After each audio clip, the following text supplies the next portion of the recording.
மகாபாரத யுத்தம் முடிவு செய்த பிறகு பகவான் கிருஷ்ணனுடைய ஆதரவு பெறுவதற்காகவே அர்ஜுனனும் துரியோதனனும் கிருஷ்ண பரமாத்மாவை பார்க்க போறாங்க.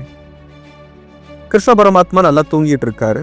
அவர் விழிக்கும் போதே தன்னை தான் பார்க்கணும் அப்படிங்கிறதுக்காக துரியோதனன் அவர் தலைமாட்டு பக்கத்திலேயே அமர்ந்து இருக்கிறாரு. அவருடைய பாதத்துக்கு பக்கத்துல அர்ஜுனன் அமர்ந்து இருக்கிறார். கிருஷ்ண பரமாத்மா கண்களை விழித்து நேரடியா அர்ஜுனனை பார்க்கிறார். இரண்டாவது துரியோதனனை பார்க்கிறார்.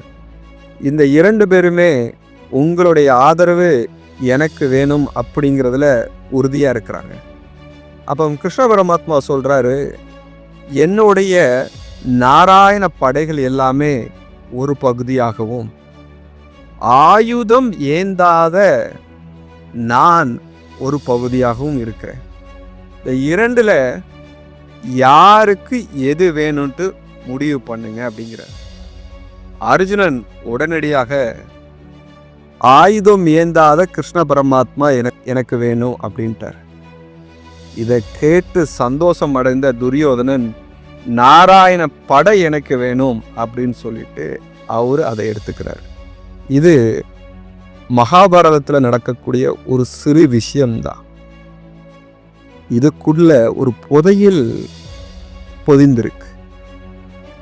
என்னன்னு கேக்குறீங்களா? இன்று நாம் இறைவனை வணங்க போகும்போது இறைவனை விரும்புவது கிடையாது. இறைவனுடைய சக்தி மட்டும்தான் வேணும்னு நினைக்கிறாங்க. முதலில் புரிந்து கொள்ள வேண்டியது, இறைவன் சக்தியை விட இறைவன் உயர்ந்தவன். இறைவன் சக்தி உயர்ந்தது கிடையாது. மீண்டும் ஒரு பதிவில் சந்திக்கிறேன். நமோ நாராயணா.